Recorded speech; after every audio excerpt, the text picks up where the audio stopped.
is impossible to overstate the impact that the cladding crisis has had on the insurance industry, both here in Australia and more broadly. There is firstly the legacy of thousands of buildings with combustible cladding on them that the insurance industry is faced with. At its heart, the cladding crisis is a failure of a regulatory nature, but the cost of rectification will either in whole or in part fall at the feet of insurers, and insurers haven't had the opportunity to price for this black swan event.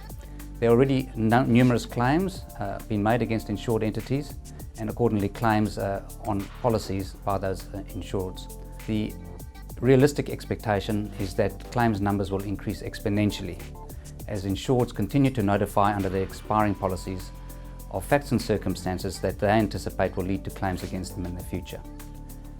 The immediacy, quantum and sheer numbers involved is unprecedented in the insurance construction industry. And perhaps the only example we've had in the past was the use of asbestos in construction products many years ago. However, that took years to unfold, and insurers accordingly had the time to understand the risk and price the risk accordingly. There is no such luxury this time.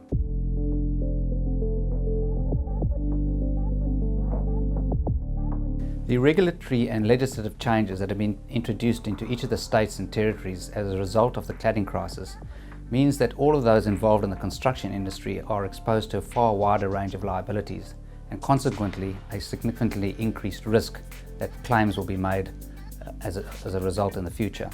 Also, the cladding crisis has had the effect of focusing the regulatory and legislative attention on an issue that we've been speaking to insurers about for some years now, namely the use of defective building products in Australia.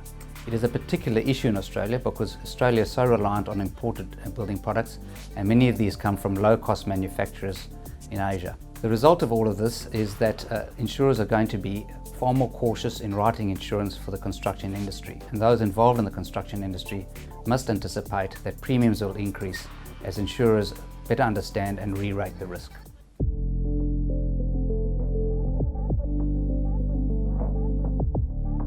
Where you're dealing with completed buildings that have combustible cladding on their facade, primarily the responsibility to fix those buildings rests with the building owners or owners' corporations. However, in Victoria at the moment we're seeing a real trend, and there's a handful of cases currently being litigated in the Victorian courts where the owners are seeking to pass through those costs primarily to builders, particularly in relation to residential projects. But in addition, we're also seeing the builders trying to pass through those costs to other consultants involved in the construction industry. So for instance, claims against architects, facade engineers, other specialist facade contractors and building certifiers.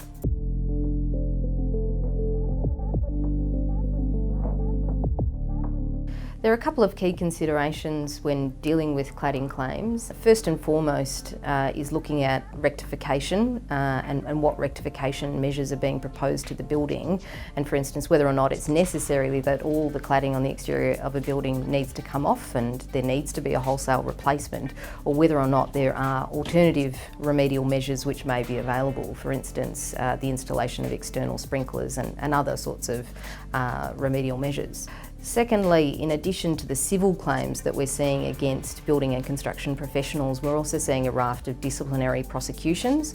And from a defence perspective, it's important that the defence of both the civil proceedings and any disciplinary proceedings be carefully coordinated to ensure that you're achieving the best possible results for your insureds. Thirdly, obviously construction projects will often have a variety of different professionals and others involved in the design and the construction of a building. So in a defence context, it's important to give careful consideration to whether there are others over and above your insured who might share some of the responsibility for defective or combustible cladding on a building, and whether or not your insured might have rights of contribution and or proportionate liability defences available to them in order to reduce the extent of their liability.